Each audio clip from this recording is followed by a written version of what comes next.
nikah merupakan salah satu program prioritas pemerintah Aceh, di mana munculnya program ini akibat banyaknya masyarakat kita, terutama pasangan suami istri yang pernah menikah sah secara hukum Islam namun tidak tercatat dalam dokumen negara.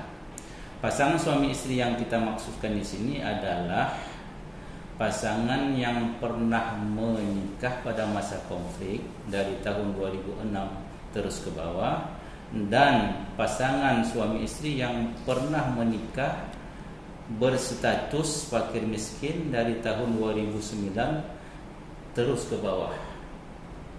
Ketiadaan dokumen negara ini akan menyebabkan kesulitan bagi pasangan tersebut, sehingga mereka tidak akan mendapatkan hak-haknya sebagai warga negara, bahkan bisa berdampak buruk bagi kalangan perempuan dan anak-anaknya, seperti misalnya pembahagian harta warisan, harta bersama, pendidikan dan lain sebagainya.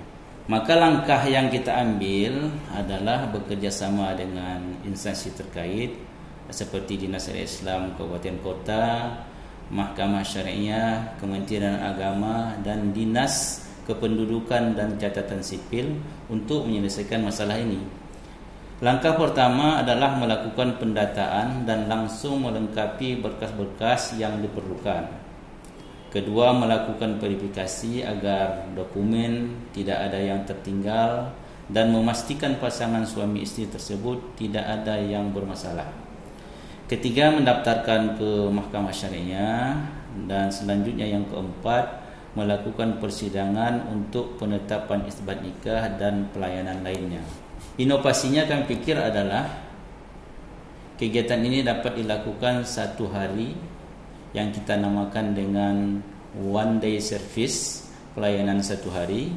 Artinya dalam satu hari tersebut dapat dilakukan pelayanan secara terpadu oleh 3 instansi, mulai dari persidangan yang dilakukan Mahkamah Syariah, kemudian pelayanan yang dilakukan Kementerian Agama melalui Kantor Urusan Agama, terakhir pelayanan yang dilakukan oleh Disduk Capil.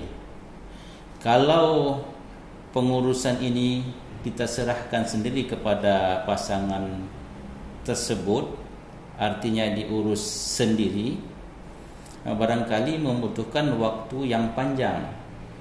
Namun dengan program ini dapat dilaksanakan satu hari saja. Dampak dan manfaatnya yang didapatkan dari program ini tentu memberikan kemudahan dan cepat bagi masyarakat untuk mendapatkan dokumen negara.